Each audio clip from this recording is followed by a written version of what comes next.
Jesus journeyed from one town and village to another, preaching and proclaiming the good news of the kingdom of God.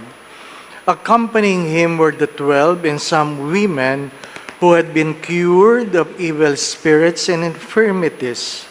Mary called Magdalene, from whom 7 demons had gone out, Joanna, the wife of Herod's steward Chosa, Susanna, and many others, who provided for them out of their resources.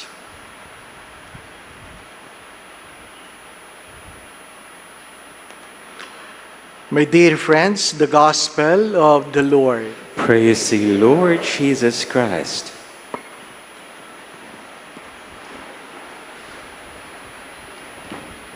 Magandang gabi po sa inyong lahat. A friend of mine is entering the Carmelite Monastery asking for my prayers. Nandito ba si Milet? Wala.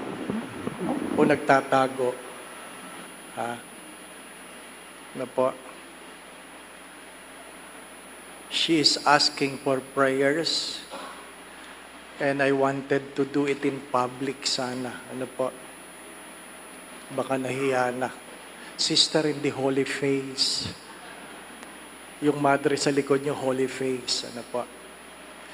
Today, I'm celebrating my 27th year as a priest, together with now Bishop, Bishop Jun Sescon of Bataan, Mark Munda, Father Wilmel de Rosario, Father John Baro, and Father Orlin Ordoña of Pasig. Ano po? Binata pa kami lahat. Ano pa? 27 years.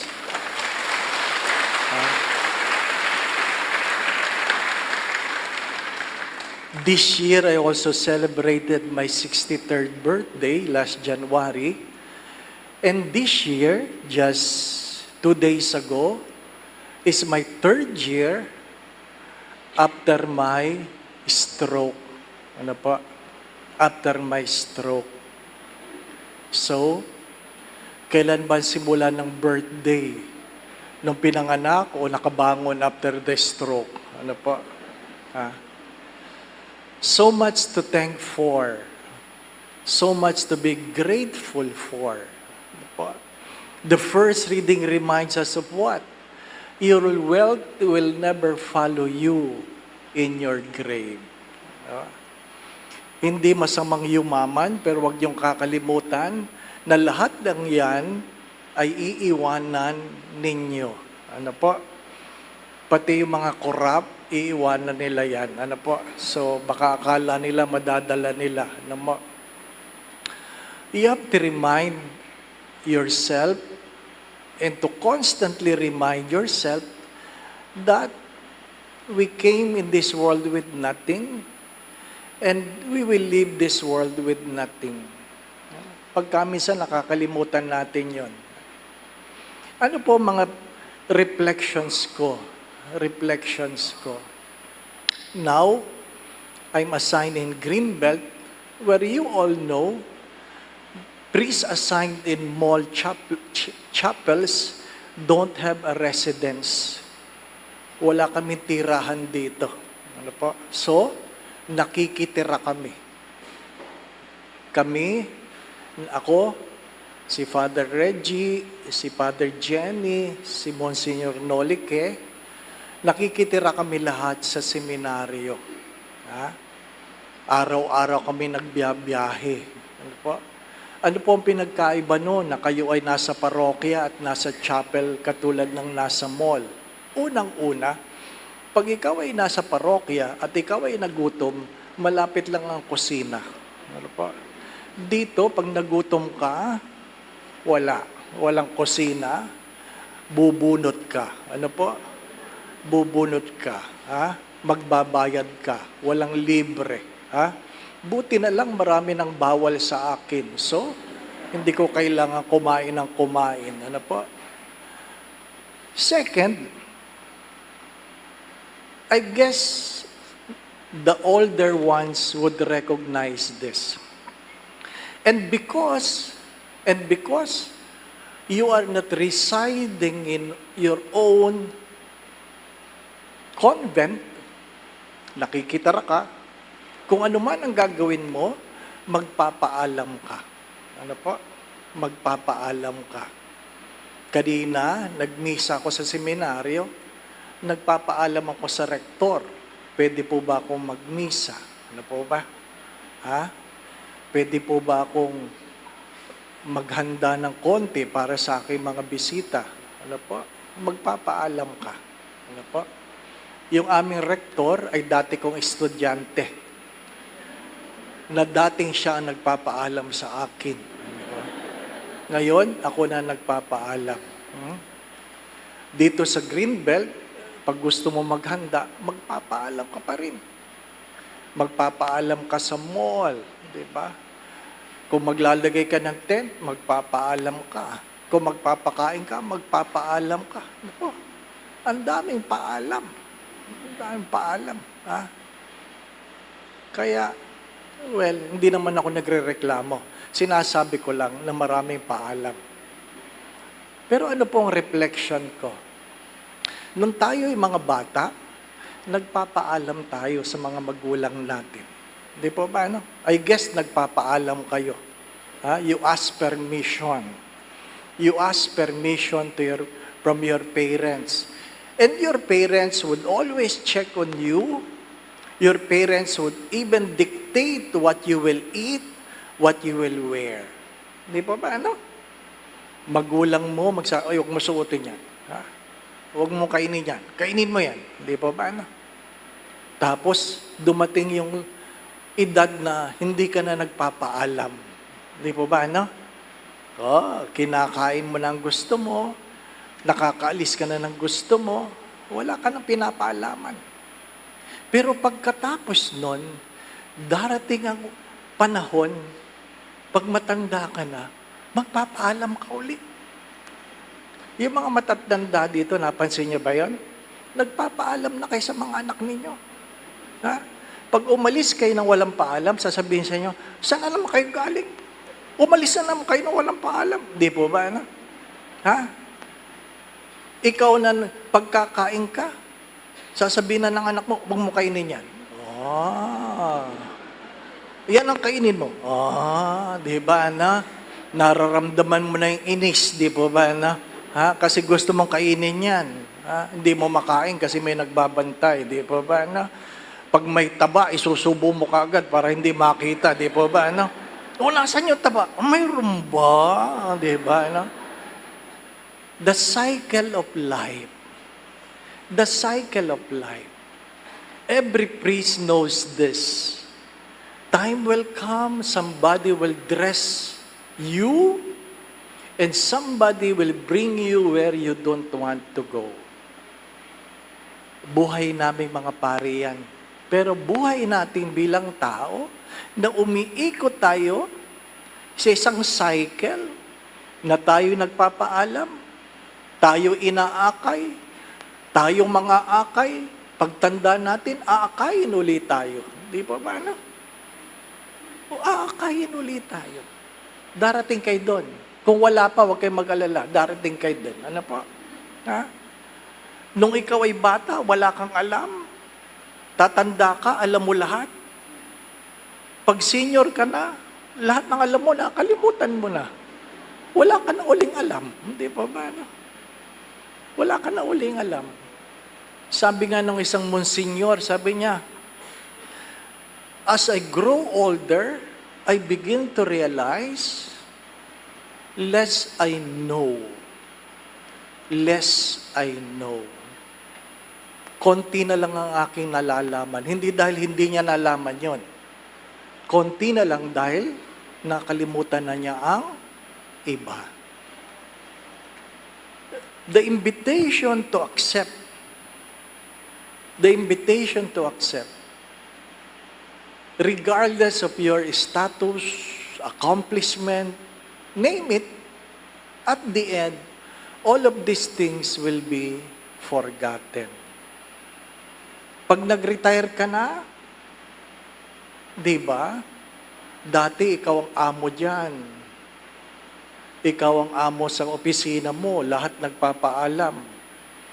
Na feel mo yon. Ngayon, retired na, hindi ka na nila pinapansin. Wala na. Di po ba? Dati tinatanong ka, ma'am, gusto mo kape? Di ba? Ramdam niyo yon? Ma'am, sir, gusto mo ng kape? Di ba? Ngayon, bahala ka sa buhay mo. Di ba? Hindi ka na taga dito pag dumalaw ka sa dati mong kumpanya. Yung mga inis sa'yo, nagpaparamdam na, dito na naman ito. Di ba? Darating tayo doon. Wala tayong pwedeng ipagmalaki. Darating tayo doon. Tanggapin natin na ito'y bahagi ng ating mga pagkatao. Gusto mong humaba ang buhay? Tanggapin mo yon. Hindi ka habang buhay na malakas. Hindi ka habang buhay na matalino.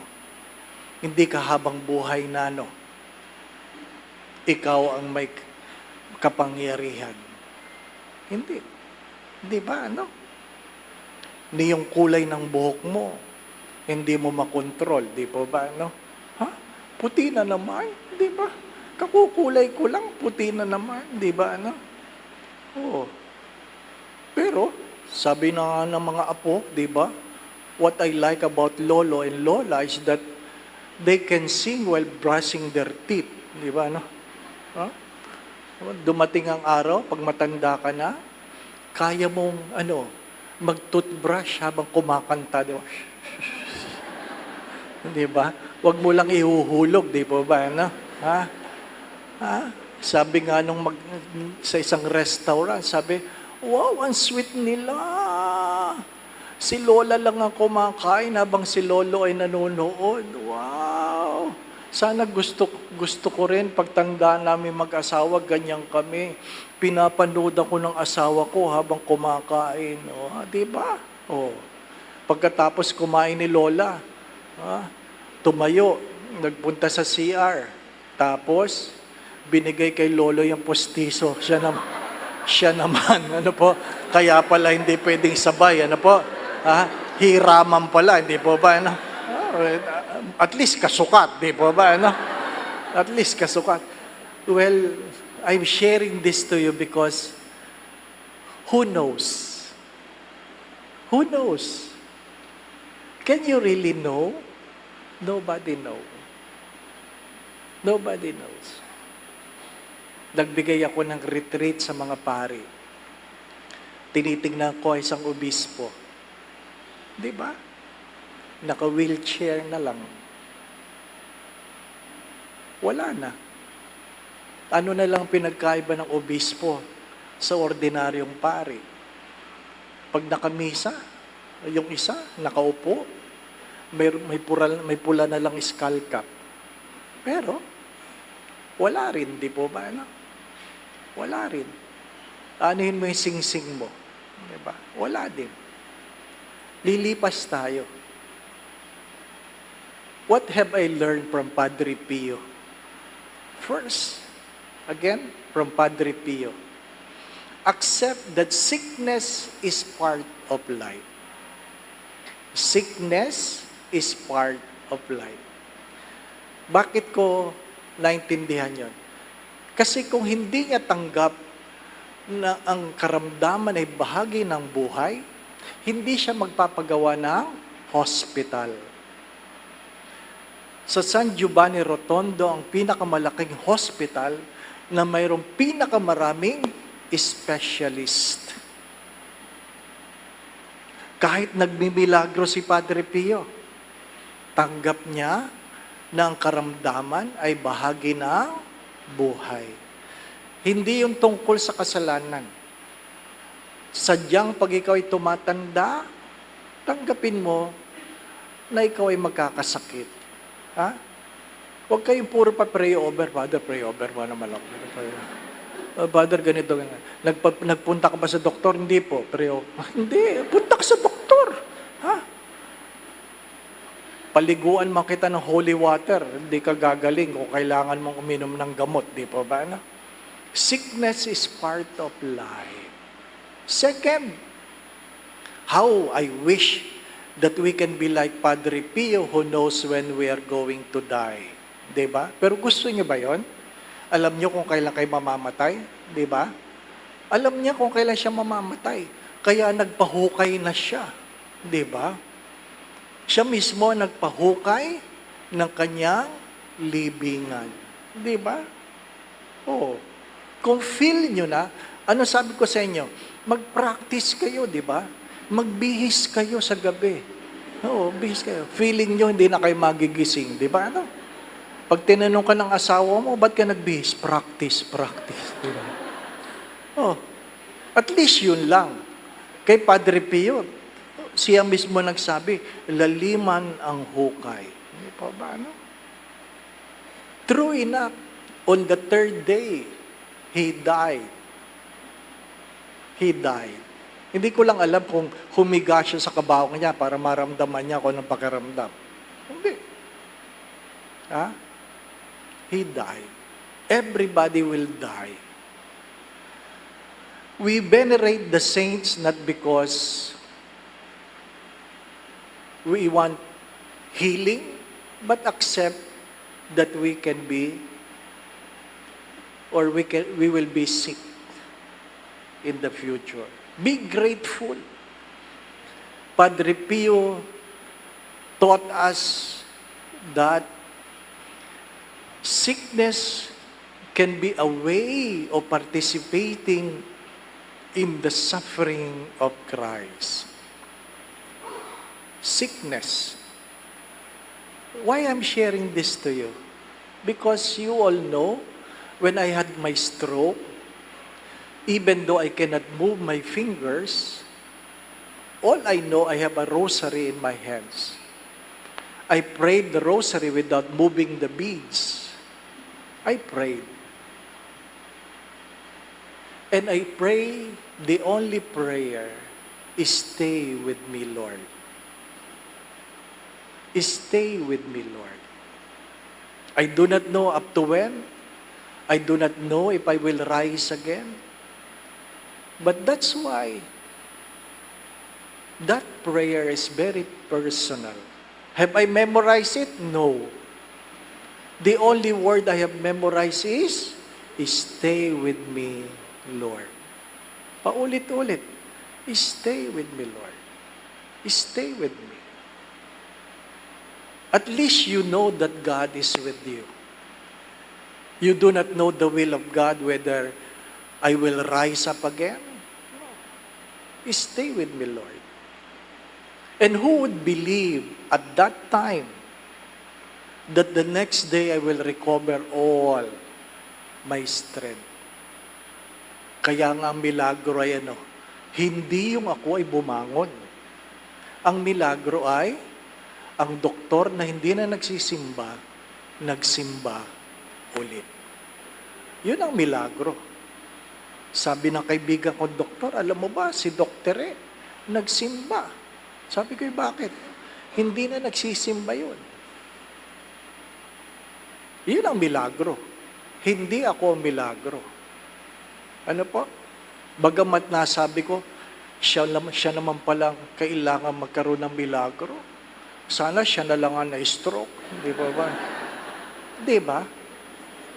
Sometimes our own sufferings are sufferings not for ourselves, but for the people who need to witness it. Kaya kung kayo ay magrereklamo sa inyong karamdaman, baka hindi nyo magampanan ang dahilan kung bakit kayo mayroong pinagdadaanan. Daanan mo lang. Daanan mo lang. Di po ba, ano? You do not know the miracle that will come with your sickness, with your problem. Up to now, doctors would come. Up to now, doctors would message me. Up to now, doctors express their gratitude for what had happened to me. The miracle is not for me, but for the many doctors who started to doubt the love of God. Naintindihan ko sila, sapagkat ang tanong nila ay, Kung merong Diyos, bakit hinahayaan ng Diyos na may mga magkasakit ng ganito? Kung meron Diyos, bakit hinahayaan ng Diyos na mayroong mamatay ng ganito? Di po ba, no? At dahil sa sobrang sama, marahil ng kalooban, ayaw na nilang magsimba. At nagpapasalamat ako na ako ay naging bahagi ng kanilang mga milagro. Pangatlo, sabi sa Ebanghelyo, ang Diyos sa mga apostoles ay may mga kasamang babae sa kanilang mga paglilingkod. I guess, parehas kami ni Padre Pio ng babae. Ano po? Ang dalawang babae sa buhay namin ay ang aming mga nanay. Ang aming mga nanay. Kung wala kaming nanay, hindi kami pari. Kung wala kaming nanay, hindi kami magiging tao. Ano po? Kaya isa sa babae na naglakbay, na aking palaging tinatanaw ang kanyang kagandahang loob, ay ang aking ina na nagbigay sa akin ng buhay. Naintindihan pa ba niya? Ang nanay ko, 93 na. Ang tanong ko lang sa kanya, tanda mo pa ako? Di ba? At least, kilala pa niya ako. Di ba, no? Sino yung pangalawang babae namin? Ang mahal na birhen. Ang mahal na birhen, sabi ko sa aking kapatid, "Uy, magpasalamat ka sa Birheng de la Rosa na nagdasal sa iyong kagalingan." Ano po? Sa iyong kagalingan. Lahat tayo ay may nanay. I guess lahat kayo may nanay. Kung wala kayong nanay, di kayo tao. Di ba? No? Be grateful to your own mother. Second, the motherhood of Mary is not exclusive to us, but for everyone. A mother where we can cry, a mother where we can express our own frustrations. Sometimes wala namang magawa ang nanay. Di po ba, no? Alam nila ang kanilang mga limitasyon. Hindi naman milagrosa mga nanay natin. Hindi naman. May pinakita bang nagmilagro ang mahal na birhen? Wala. Kundi naging nanay lang siya. We have a mother to whom we can cry, a mother whom we can ask for prayers. And tonight, my brothers and sisters, we gather all these things. We gather all these things. Gratitude to our own mother, gratitude to the mother of God that was given to us in the cross, where Jesus said, "Behold your mother." Behold your mother. Hindi no sinasabing alagaan mo ang nanay ko, kundi inihahabilin ko ang aking ina para sa iyo. Sana po ang ating mga nobinaryo sa pagpaparangal ni Padre Pio ay magbigay sa atin ng pag-asa. Again, ang karamdaman ay bahagi ng buhay. Ikalawa, nakikiraan lang tayo. Ikatlo, tanggapin natin baka ang ating mga problema ang milagro na inaantay ng ibang tao. Amen.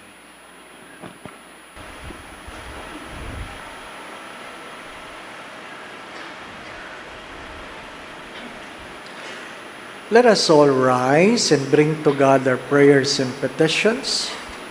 Blessed are you, loving Father, for giving us Saint Padre Pio Petrocina, who showed us the path of holiness and discipleship. Pray, hope, and do not worry was his constant reminder. And so with confidence and trust, we now lift up to you our petitions and needs.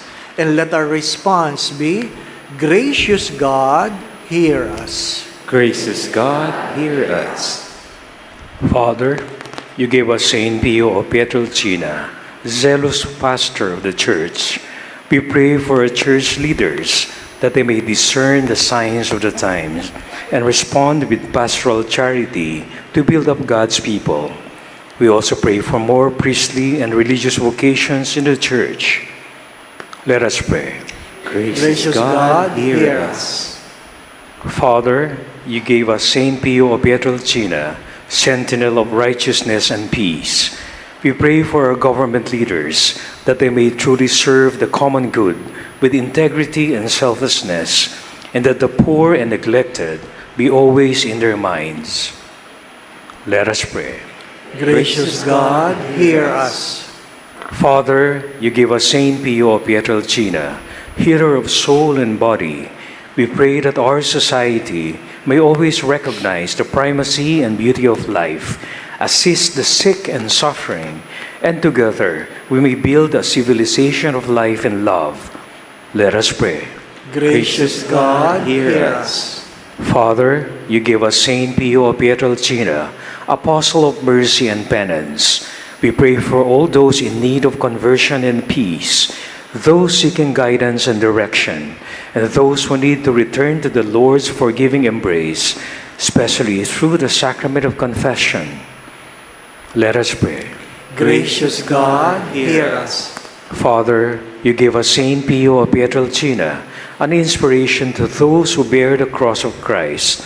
We pray that we may carry our crosses with fidelity and love, trust in the Lord's providence and victory, and discover the authentic joy and fulfillment offered by Jesus, our crucified and risen Savior.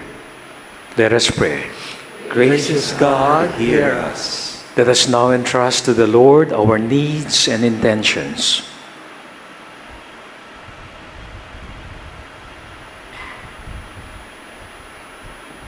Let us pray. Gracious God, hear us. God, our loving Father, in our voices hear the voice of Jesus Christ, our good shepherd, whom Saint Padre Pio Pietrelcina served with much faith, hope, and love. Through his benevolent intercession, hear our supplications and grant us the fullness of your salvation. Through the same Christ, our Lord. Amen.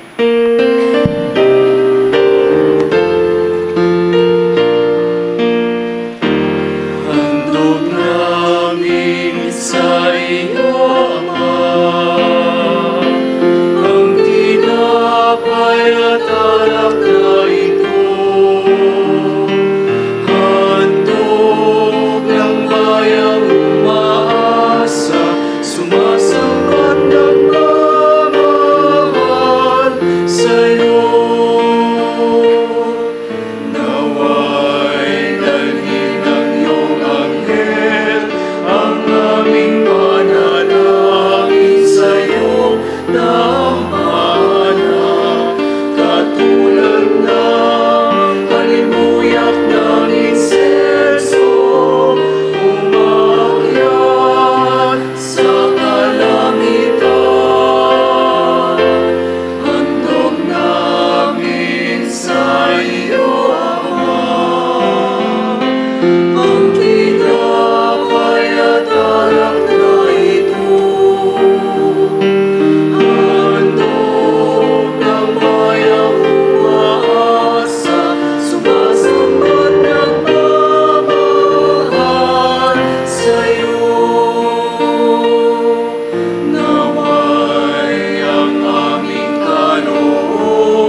Pray, brothers and sisters, that this sacrifice of yours and mine be made acceptable to God, the Almighty Father. May the Lord accept the sacrifice at your hands for the praise and glory of his name, for our good and the good of all his holy church. We offer you the sacrifice of praise, O Lord, for the deepening of our service of you, so that what you have conferred on us, unworthy as we are, you may graciously bring to fulfillment through Christ our Lord. Amen. The Lord be with you. And with your spirit, Lift up your hearts. we lift them up to the Lord. Let us give thanks to the Lord our God. It is right and just. It is truly right and just, our duty and our salvation, always and everywhere, to give you thanks, Lord, Holy Father, Almighty and eternal God, through Christ our Lord. For He is the true and eternal priest, who instituted the pattern of an everlasting sacrifice, and was the first to offer Himself as the saving victim, commanding us to make this offering as His memorial. As we eat His flesh and was sacrificed for us, we are made strong. And as we drink His blood that was poured out for us, we are washed clean. And so with all the angels and archangels, with thrones and dominions, and with all the hosts and powers of heaven, we sing them of your glory as without end we acclaim. Holy, holy, holy, Lord God of hosts. Heaven and earth are full of your glory. Hosanna, Hosanna, Hosanna in the highest. Blessed is he who comes in the name of the Lord. Hosanna, Hosanna, Hosanna in the highest. You are indeed holy, O Lord, the fount of all holiness. Make holy, therefore, these gifts, we pray, by sending down your Spirit upon them like the dew fall, so that they may become for us the body and blood of our Lord Jesus Christ. At the time he was betrayed and entered willingly into his passion, he took bread, gave you thanks, broke the bread, gave it to his disciples, saying, "Take this, all of you, and eat of it, for this is my body, which will be given up for you."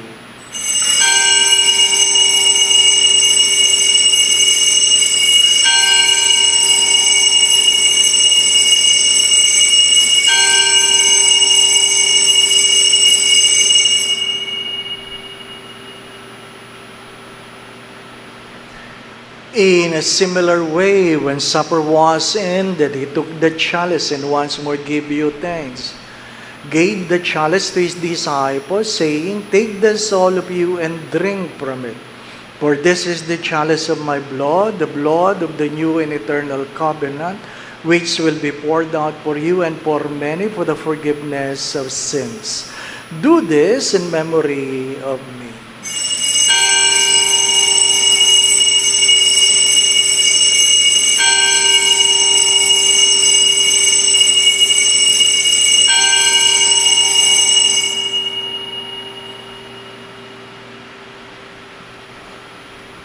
The mystery of our faith.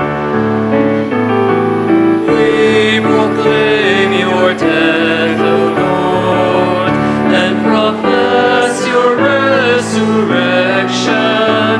until you come again, until you come again.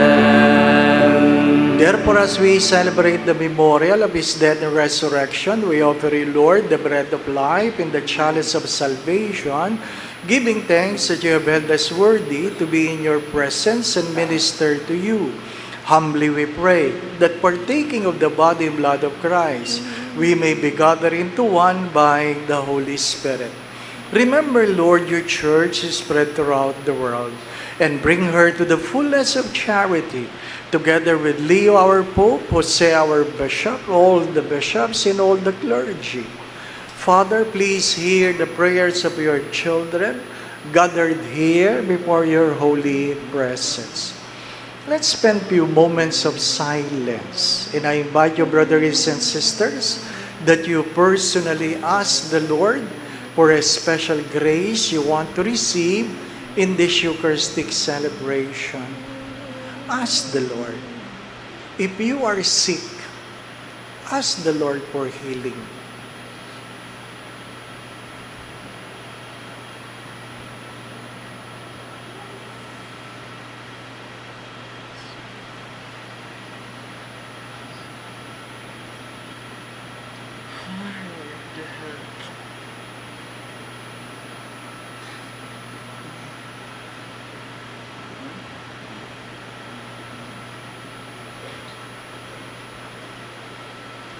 Remember also all our brothers and sisters who have fallen asleep in the hope of the resurrection, and all have died in your mercy. Welcome them into the light of your face. Have mercy on us all, we pray, that with the Blessed Virgin Mary, Mother of God, with Saint Joseph, our most chaste spouse, with the blessed apostles, with Padre Pio, Petrocina, and all the saints who please you throughout the ages, we may merit to be co-heirs to eternal life, and may praise and glorify you through your Son, Jesus Christ. Through him and with him and in him, O God, Almighty Father, in the unity of the Holy Spirit, all glory and honor is yours forever and ever. Amen, amen, amen, amen.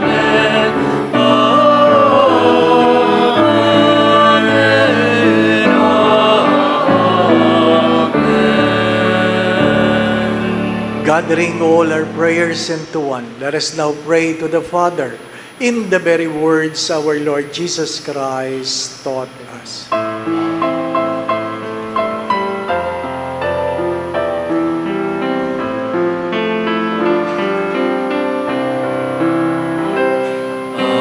Father, who art in heaven, hallowed be thy name. Thy kingdom come, thy will be done, on earth as it is in heaven. Give us this day our daily bread, and forgive us our trespasses, as we forgive those who trespass against us.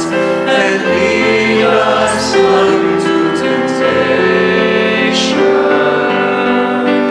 but deliver us from evil.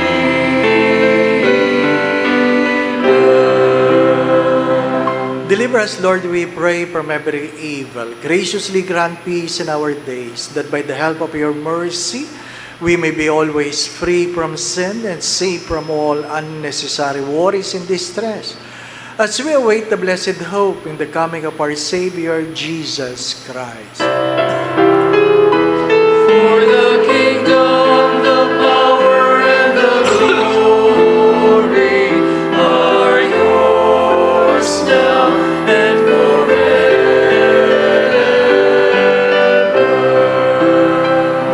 Lord Jesus Christ, you said to your apostles, "Peace I leave you, my peace I give you." Look kindly not on our sins, but on the faith of your church. And graciously grant us peace within our hearts, peace in our mind, peace in our own homes, in our own families, peace in our workplace, peace in our community, peace in our country and in the world. And grant unity in accordance with your will, who lives and reigns forever and ever. Amen. My brothers and sisters, the peace of our Lord be with you always. And with your spirit. Let us now bless one another by giving each other the sign of peace. Peace be with you.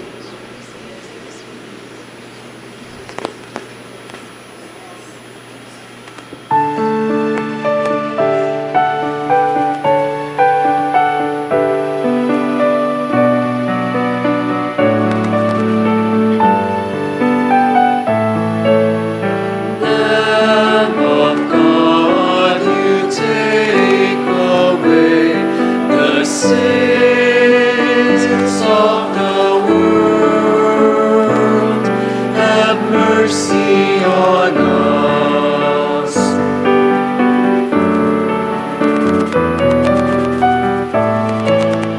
Lamb of God, you take away the sins of the world. Have mercy on us.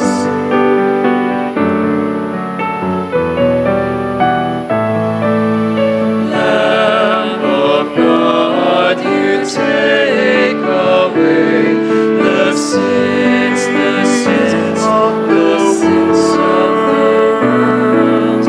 Grant us peace.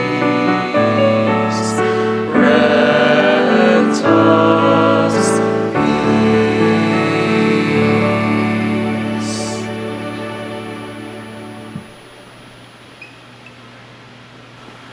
This is Jesus, the Lamb of God, who takes away the sins of the world. Blessed are you who are invited here to receive Him in Holy Communion. Lord, I am not worthy that you should enter under my roof, but only say the word, and my soul shall be healed. May the body and blood of Christ bring us to everlasting life. Amen. The first reading reminds us that what we do with the poor, what we do for the poor, will always be remembered by God. What you do with the poor, for the poor, will always be remembered by God. That's why in the Judgment Day, Jesus said, in the Gospel according to Matthew, what you have done to the least of my brethren, you have done it to me. If you corrupt the poor, then you know that you will be held accountable.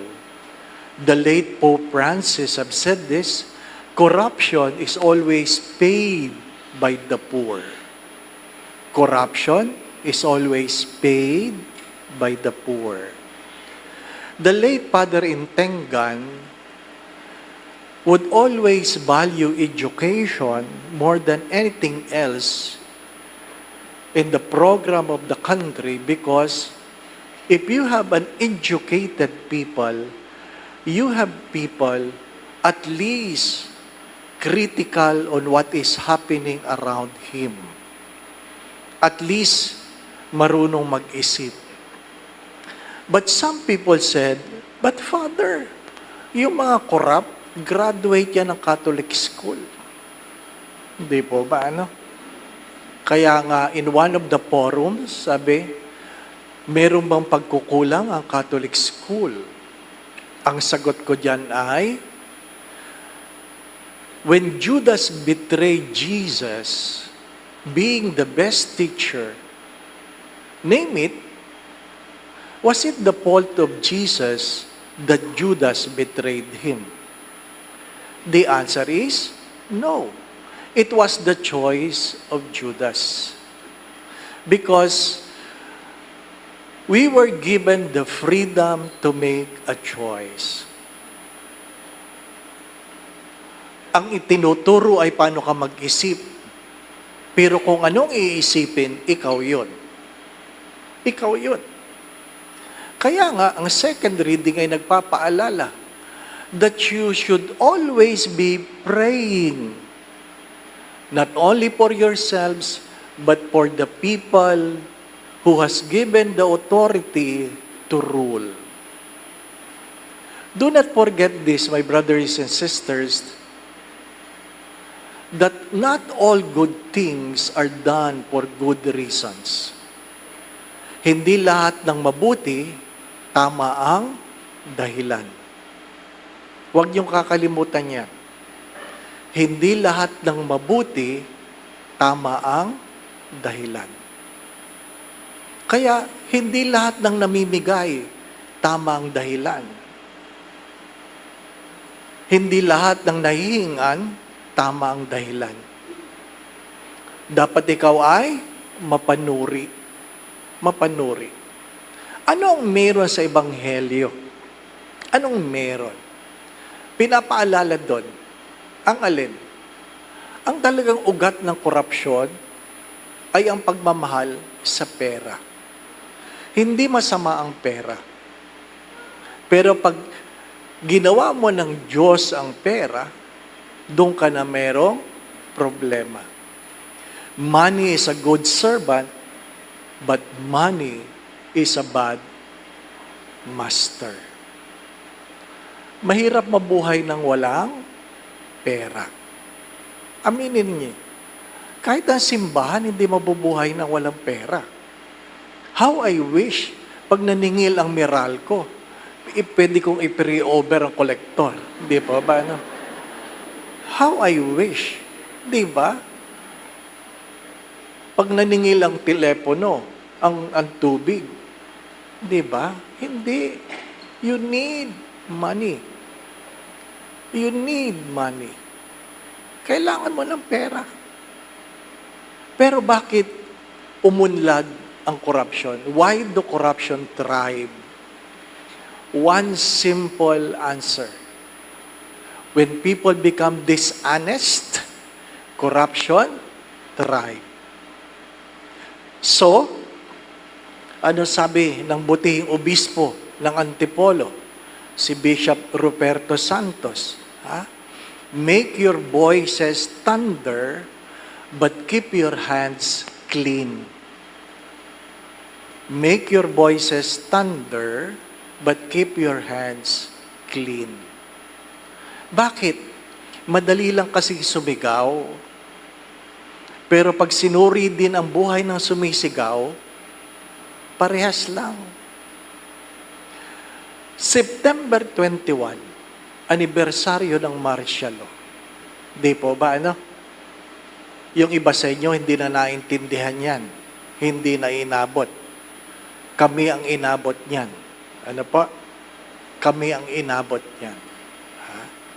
At ano po ang aking kalungkutan? Isa sa aking kabiguan, frustration. Yung mga kasama ko sa kalsada noon na sumisigaw laban sa korupsyon, nang silang nakaupo, mas korap sila. Yun ang masakit na katotohanan. Yung mga kasama mo sa kalsada na kayo ay binobomba-bomba ng tubig, binabato-bato ng tear gas, sumisigaw ng tama na, sobra na, kami naman. Hindi po ba? Yun ang problema. Kaya nung silang naupo, nasadlak tayo sa mas malaking problema. Kaya mahalagang suriin ang sarili. Ang corruption ba ay nasa gobyerno lang? Hindi. Nagsisimula yan sa bahay. Saan ka natuto magsinungaling? Sa bahay. Sa bahay. Pag may tinatago ang nanay mo, huwag mo sasabihin. Pag may tinatago ang tatay mo, huwag mo sasabihin. Di ba? Huwag mo sasabihin. Doon ka natutong magsinungaling.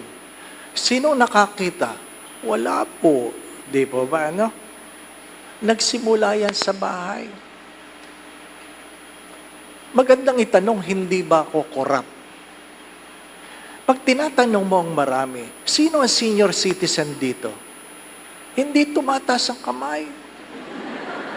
Pero pag sinabing, sino ang merong senior citizen card? Kasi magbabayad na, naglalabasan.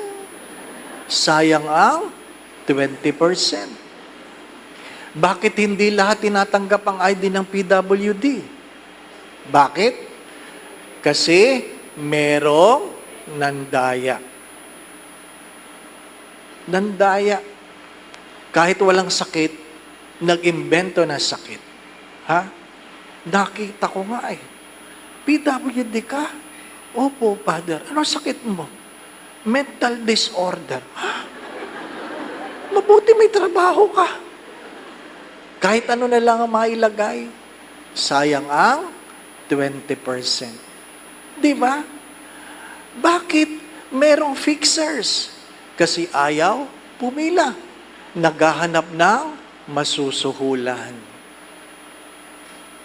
Bago yan nakarating sa itaas, ginagawa yan ng marami sa ibaba. Di ba?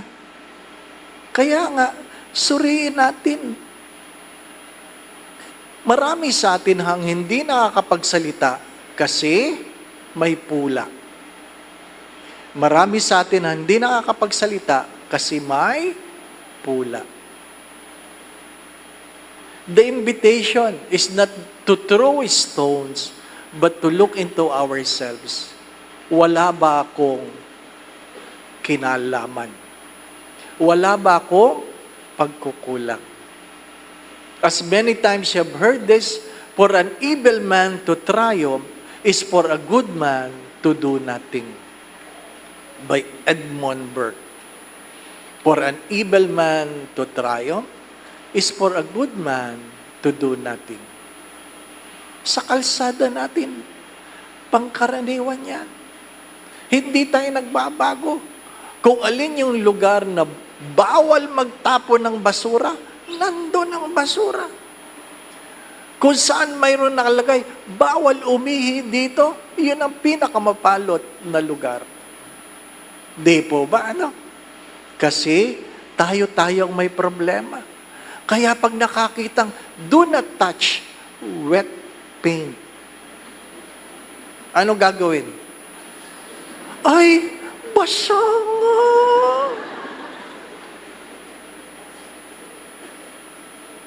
Tayong may kasalanan.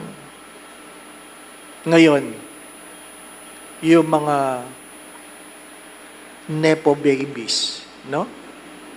Yung mga nepo, na ang daming mga followers, flaunting the riches. They are now devastated because they have realized that what they are flaunting are from corruptions. Diba? Hindi ka makapaglakad ng maayos dyan ngayon. Kahit mahal ang bag mo. Kasi alam ng tao, nakaw yan. Diba?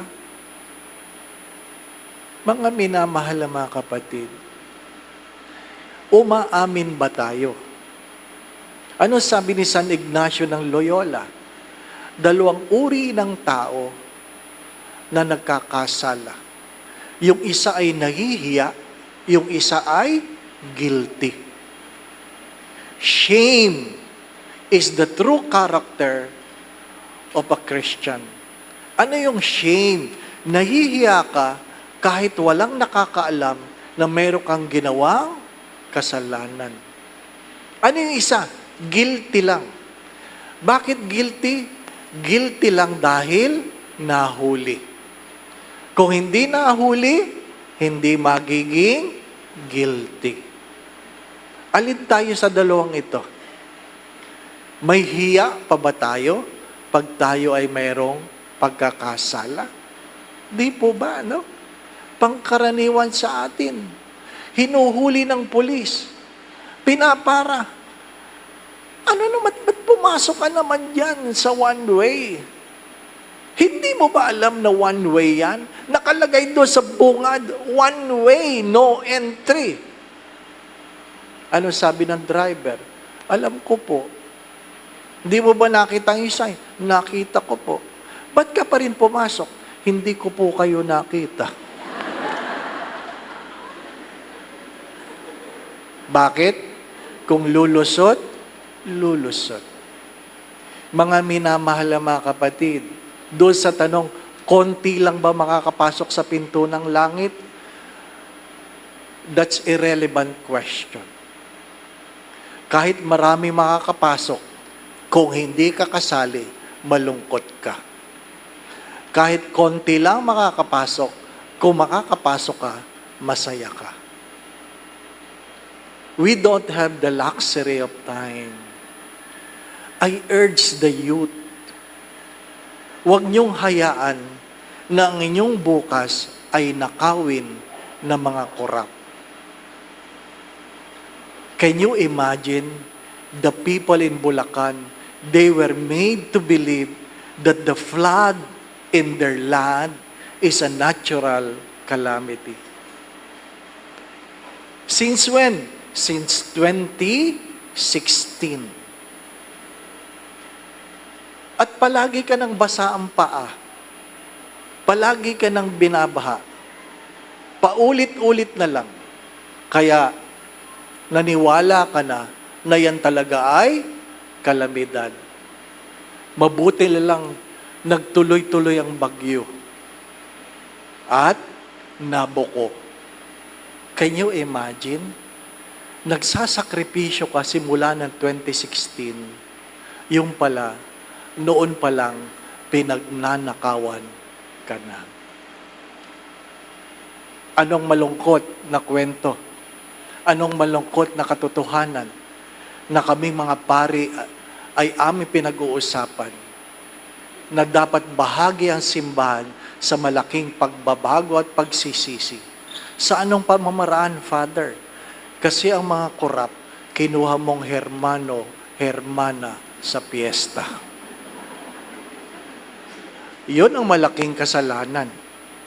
Hindi mo sila matuligsa kasi sila ang merong pinakamalaking donasyon. Anong sabi nung isa? Kami nga nagbibigay ng bulaklak eh. Ha?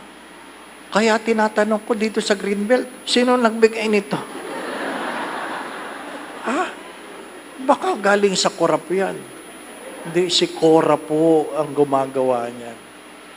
At ano sabi nung isa? Altar server po ako. Naku po, walang natutunan kasi serve, no? Yung isa, lay minister pa. Kaya palagi ko tinitingnan ng lay minister na, ano po, pag mayroong yumaman dyan, kahina-hinala. Di po ba, ano? My dear friends, my brothers and sisters, it is not enough that we have a loud voice that thunders. We must also have a clean hands. Amen.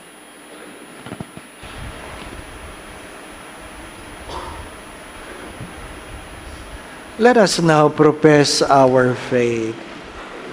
I believe in one God, the Father Almighty, maker of heaven and earth, of all things visible and invisible.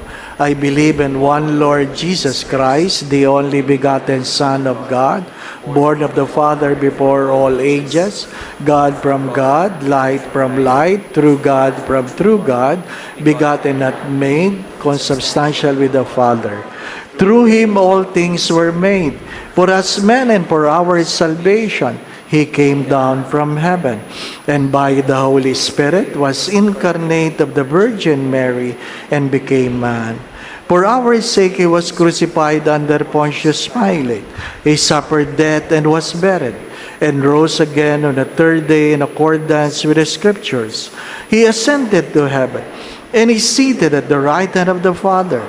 He will come again in glory to judge the living and the dead, and His kingdom will have no end. I believe in the Holy Spirit, the Lord, the giver of life, who proceeds from the Father in the Son, who with the Father in the Son is adored and glorified, who has spoken through the prophets. I believe in one holy, Catholic, and Apostolic Church. I confess one baptism for the forgiveness of sins, and I look forward to the resurrection of the dead and the life of the world to come. Amen.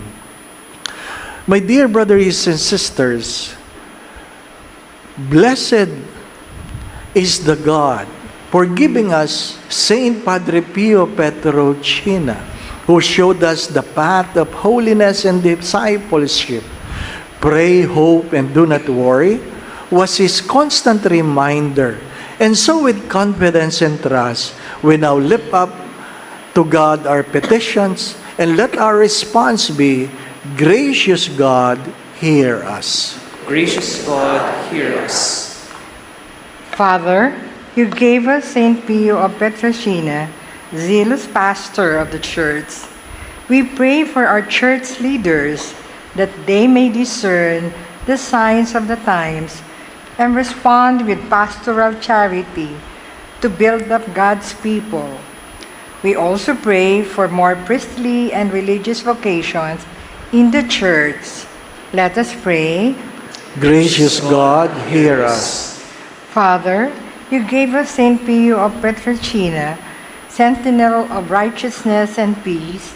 We pray for our government leaders that they may truly serve the common good with integrity and selflessness, and that the poor and neglected be always in their minds.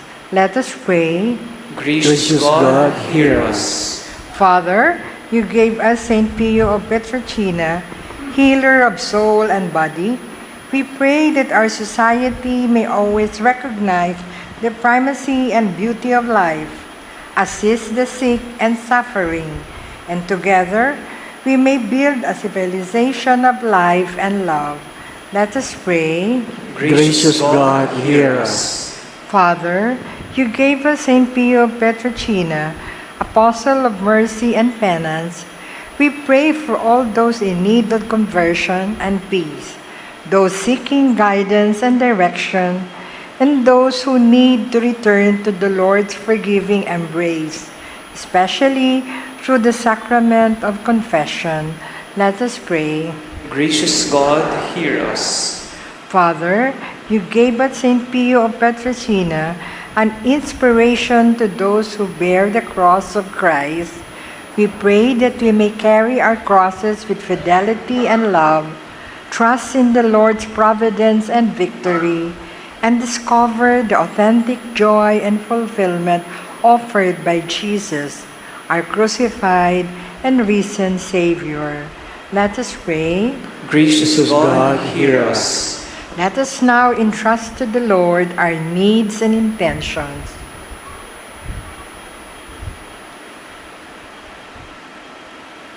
Let us pray.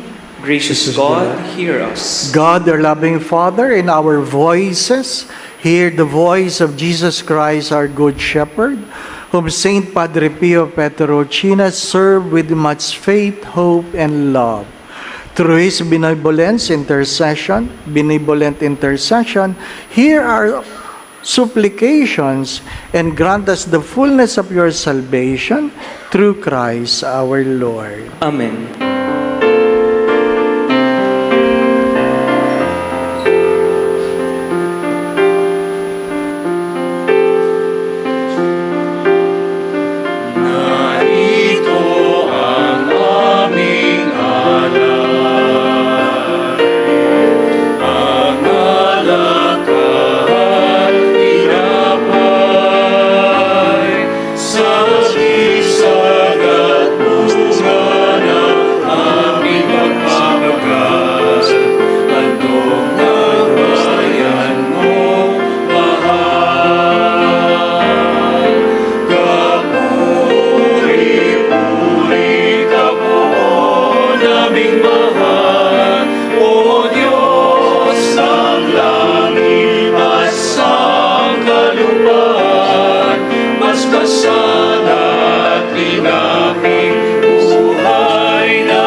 Pray, brothers and sisters, that the sacrifice of yours and mine be made acceptable to God, the Almighty Father. May the Lord accept the sacrifice at your hands for the praise and glory of his name, for our good and the good of all his holy church. Receive with favor, O Lord, we pray, the offerings of your people, that what they profess with devotion and faith may be theirs through these heavenly mysteries, through Christ our Lord. Amen. The Lord be with you. And with your spirit, Lift up your hearts. we'll lift them up to the Lord. Let us give thanks to the Lord our God. It is right and just. It is truly right and just, our duty in our salvation, always and everywhere, to give you thanks, Lord, Holy Father, Almighty and Eternal God, through Christ our Lord. For out of compassion for the waywardness that is ours, He humbled Himself and was born of the Virgin. By the passion of the cross, He freed us from unending death, and by rising from the dead, He gave us life eternal. And so with all the angels and archangels, with thrones and dominions, and with all the hosts and powers of heaven, we sing the hymn of your glory, as without end we acclaim.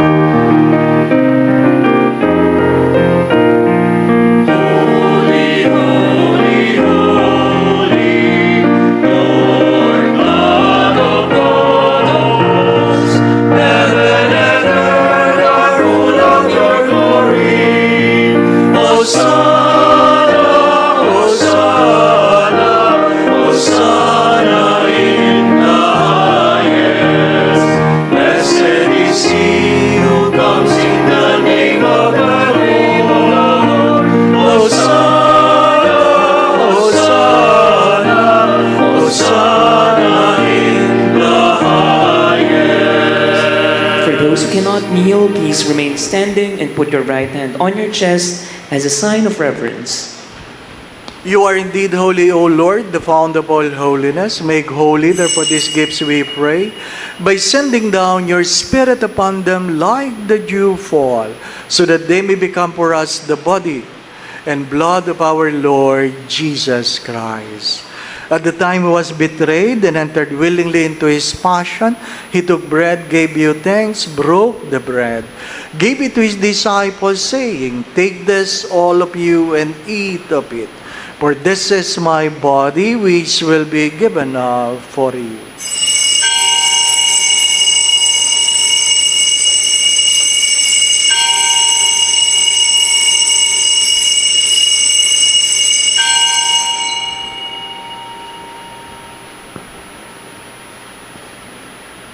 In a similar way, when supper was ended, He took the chalice and once more gave you thanks. Gave the chalice to His disciples, saying, "Take this, all of you, and drink from it. For this is the chalice of my blood, the blood of the new and eternal covenant, which will be poured out for you and for many for the forgiveness of sins. Do this in memory of me."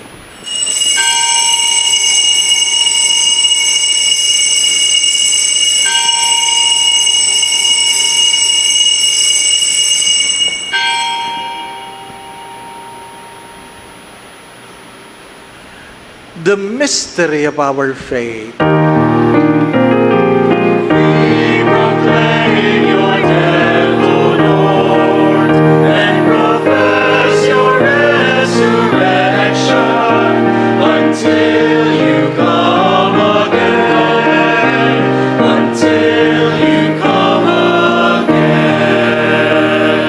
Therefore, as we celebrate the memorial of His death and resurrection, we offer you, Lord, the bread of life and the chalice of salvation, giving thanks that you have held us worthy to be in your presence and minister to you.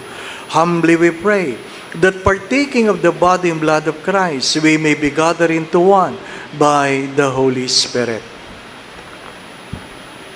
Remember, Lord, your church spread throughout the world, and bring her to the fullness of charity, together with Leo our Pope, Jose our Bishop, and all the clergy. Remember also brothers and sisters who have fallen asleep in the hope of the resurrection, and all who have died in your mercy. Welcome them into the light of your face.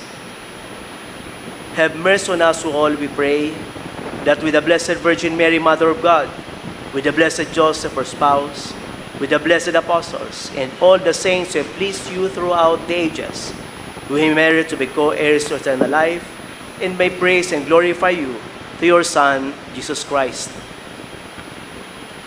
Through Him, and with Him, and in Him, O God, Almighty Father, in the unity of the Holy Spirit, all glory and honor is yours forever and ever.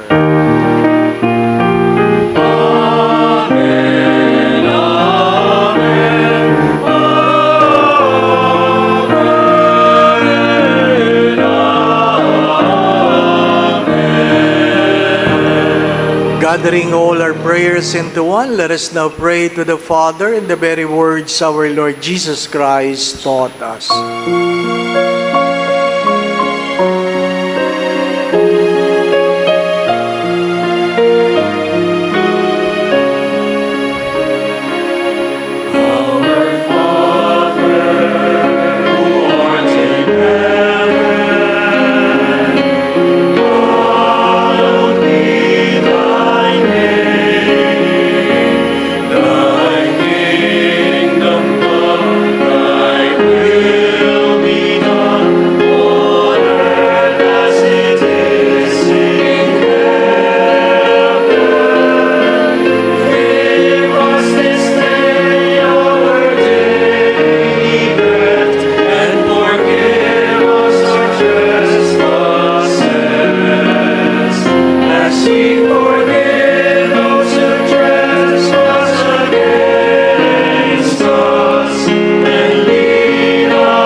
Deliver us, Lord, we pray, from every evil. Graciously grant peace in our days, that by the help of your mercy we may be always free from sin and safe from all unnecessary worries and distress, as we await the blessed hope in the coming of our Savior, Jesus Christ.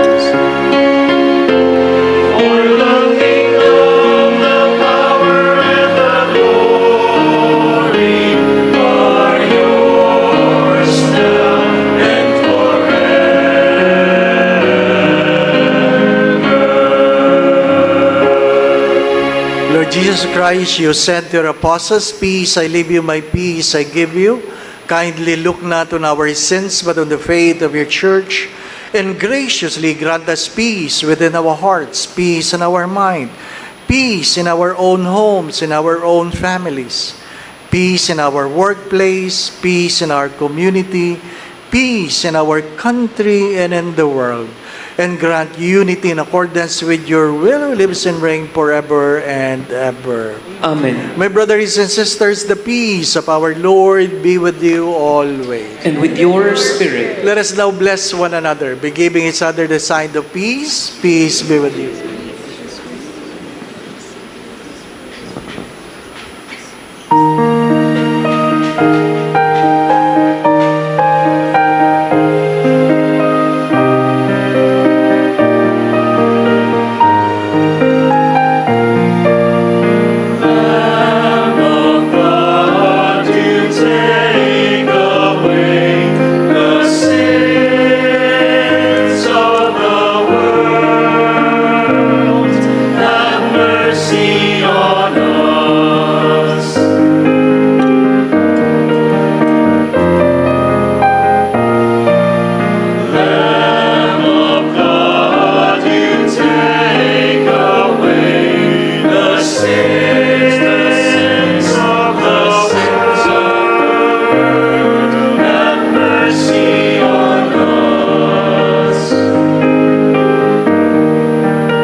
Behold Jesus, behold the Lamb of God who takes away the sins of the world. Blessed are you who are invited here to receive Him in Holy Communion. Lord, I am not worthy that you should enter under my roof, but only say the word, and my soul shall be healed. May the body and blood of Christ bring us to everlasting life. Amen.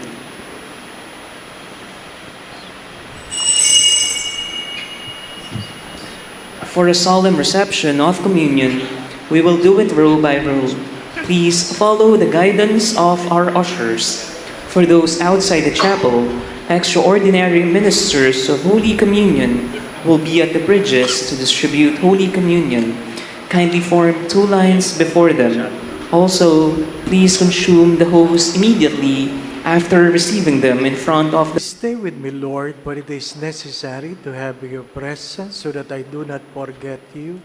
You know how I easily abandon you. Stay with me, Lord, because I am weak and I need your strength, that I may not fall so often.